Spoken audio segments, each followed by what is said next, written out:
Community Profiles with TV Rotorua and the Rotorua Energy Charitable Trust.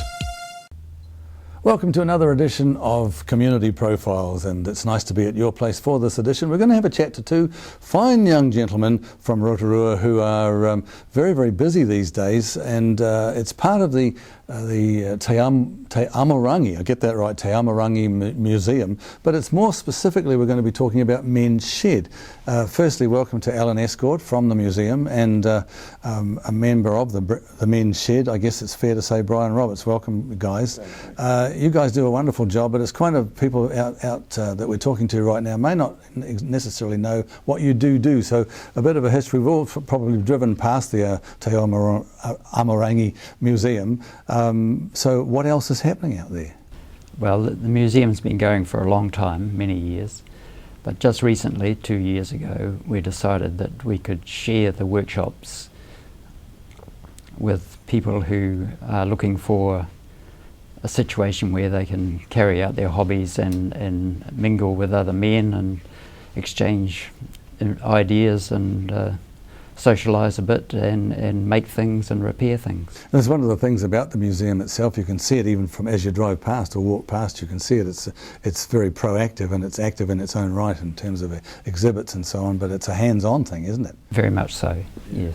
So, Brian, the connection for you with Men's Sheds, I gather this is something that's instigated from Australia, believe it or not, but also there's quite a lot happening here in New Zealand. But Rotorua, people like yourself can go along and do stuff. Well, it's quite amazing what the people we've got there is different. Like we have we have engineers, we have a scientist, we have a couple of builders, and we have a clockmaker, believe it or not. And the clockmaker is 90 years old, and he's the oldest registered clockmaker in New Zealand. That speaks to me very much in terms of a concept, Alan, as well. There are people out there right now, perhaps even watching, who have got tremendous skills. They may be in the retirement side of things, but they've still got that trade, they've still got that skills, and this is where the Men's Shed thing could come in, I guess. Yes, they can carry on being active and utilise those skills for their own benefit. So what sort of facilities have you got there that they can tap into, Alan?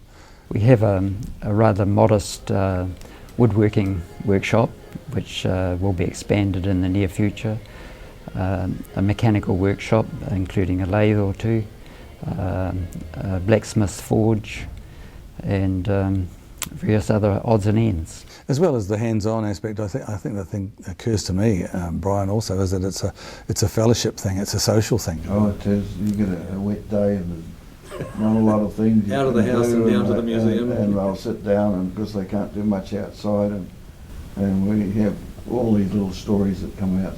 And some of the guys are from England and went through the Second World War or came to the end of the war, and you hear all the stories that they come out with. Very interesting. Because I guess it was motivated from your point of view, Alan, too. There is a lot of skill out there still, isn't there? Yes, yes.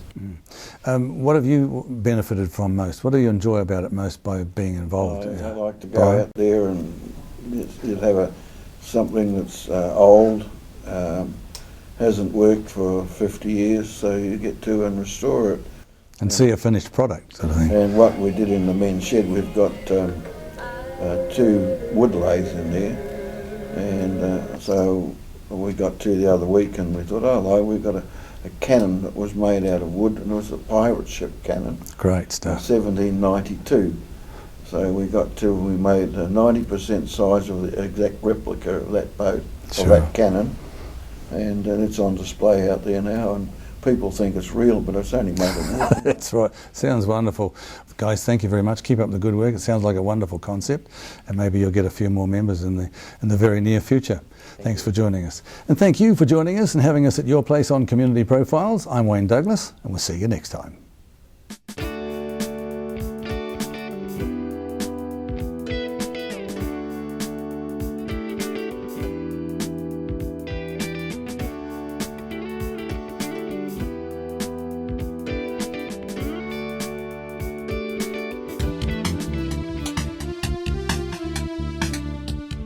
Community Profiles with TV Rotorua and the Rotorua Energy Charitable Trust.